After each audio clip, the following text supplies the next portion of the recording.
तपाईँको प्रश्न एकदम सान्दर्भिक छ। अहिलेको जुन जेनजी आन्दोलन भयो, यो आन्दोलनले गर्दा धेरै बिजनेस एन्टरप्रेन्योरहरू सेटब्याक हुनुभएको छ। धेरैजना भन्नुहुन्छ सर व्यापार भइरहेको छैन, के गर्ने त? र भएको पनि धेरै बिजनेस ओनरहरूको मनोबल घटिसकेको छ। सो यसमा मैले भगवत गीताको एउटा श्लोकै याद आउँछ। भगवत गीतामा भगवान् श्रीकृष्णले एउटा हुन्छ नि फ्रेमवर्क बताउनु भएको छ, जुन म तपाईँको भ्युवरहरूलाई बताउन गइरहेको छु। म हाम्रो ट्रेनिङमा पनि सिकाउँछु सबैलाई कि तपाईँको हातमा कहिले पनि यो कन्डिसन जुन छ नि, कहिले पनि तपाईँको हातमा हुँदैन। कन्डिसनलाई कसैले पनि कन्ट्रोल गर्न सक्दैन। के कन्ट्रोल गर्न सक्छ त?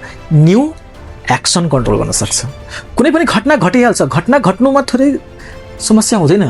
जब मान्छे समस्या केमा हुन्छ? जब घटना घटिसकेपछि उनीहरूले जे लिइहाल्छ, त्यो घटना घटिसकेपछि जुन उनीहरूको भाव बनिहाल्छ, यहाँ जुन माइन्डसेट बनिहाल्छ, त्यो समस्या हो। सो यदि उनीहरूले आफ्नो जीवनमा कुनै पनि घटना घटिहाल्छ, जुन चाहिँ आन्दोलन भयो, बिजनेस ठप छ, ओ यो समस्या हो, ओके नाउ राम्रो रिजल्ट चाहियो, हो कि होइन? सबैले राम्रो रिजल्ट चाहियो, बिजनेस बनाउनु छ, के गर्नु पऱ्यो त? यो कन्डिसन त हाम्रो कन्ट्रोलमा थिएन, अहिले पनि छैन, कहिले पनि हुने छैन। के कन्ट्रोलमा हुन्छ?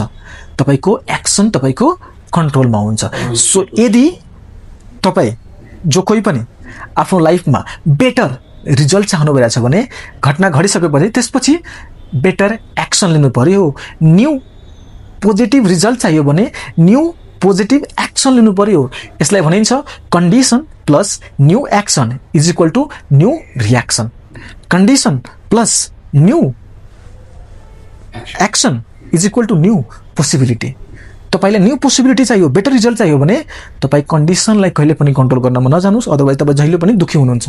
घटना घटिसक्यो, अब तपाईँ कसरी नयाँ एक्सन लिनुहुन्छ, पोजिटिभ एक्सन लिनुहुन्छ, त्यसमा डिपेन्ड गर्छ कि तपाईँको जीवन अघि आउनेवाला दिन कति राम्रो हुन्छ नराम्रो हुन्छ, तपाईँको एक्सनमै मात्र डिपेन्ड रहन्छ।